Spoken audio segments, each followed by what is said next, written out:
Monday के ऐसे बहुत स्टॉक्स इन न्यूज है, ऐसे में बिग स्टॉक सुनना भी मुश्किल होगा।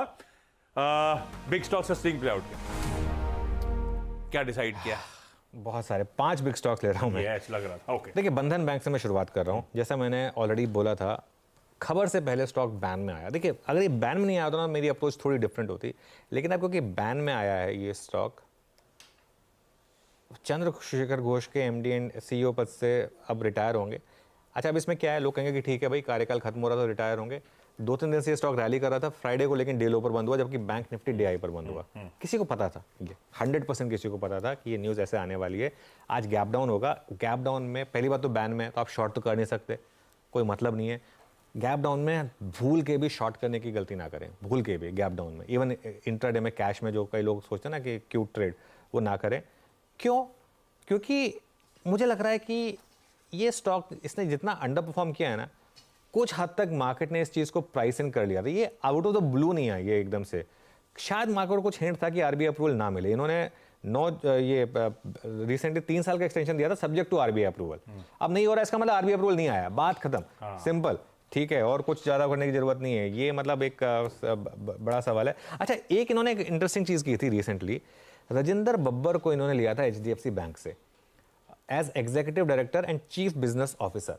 राजेंद्र बब्बर वहाँ कोई सीनियर ऑफिशियल थे? बहुत सीनियर थे एचडीएफसी बैंक में। एचडीएफसी बैंक में 15 साल रहे थे और वहां से बंधन बैंक आए थे वो। क्या राजेंद्र बब्बर अगले सीईओ बन जाएंगे? लॉजिक ये कहता है। हाँ, ट्रू। लॉजिक ये कहता है, और लॉजिक ये भी कहता है कि कहीं ना कहीं शायद मिस्टर बब्बर को भी कुछ हिंट होगा कि तभी वो एचडीएफसी बैंक छोड़कर आए थे।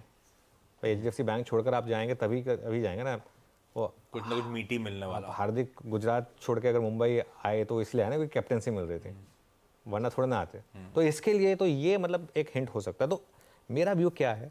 मेरा व्यू ये है कि बंधन बैंक एक बॉटमिंग आउट जोन में, एक बॉटमिंग आउट प्रोसेस में। अब देखिए, अगर कुछ ऐसा निकल के आ जाए जो आरबीआई ने देखा है, जो हमको नहीं पता है, तो उसके बारे में हम नहीं कह सकते, ठीक है। वो एक हमेशा ब्लैक बॉक्स रहता है, उसके लिए ब्लैक होल रहता है रादर, वो उसके बारे में हम कुछ नहीं कह सकते। लेकिन अगर शॉर्ट ऑफ दैट, मेरे ख्याल से बंधन बैंक में वापस 180, एक रैली शुरू हुई थी 180 से 200, हो सकता है वापस 180 चला जाए, ये पॉसिबल है। लेकिन उसके नीचे अभी मुझे ज़्यादा डाउनसाइड दिखती नहीं है, ये मेरा मानना है। अब देखते हैं मार्केट कैसे रिएक्ट करता है। विप्रो, अब विप्रो लेकर आइए। विप्रो पर मेरा ये मानना है कि विप्रो पे मैं काफ़ी पॉजिटिव रहा हूँ। 3-4 बार हमारी स्पॉटलाइट में भी आया है। थेरी डेलापोर्ट ने इस्तीफा दिया है। विप्रो को संभाव ना कोई सीईओ मिल ही नहीं पा रहा है जो उनको कैरी कर सके, ठीक है ना।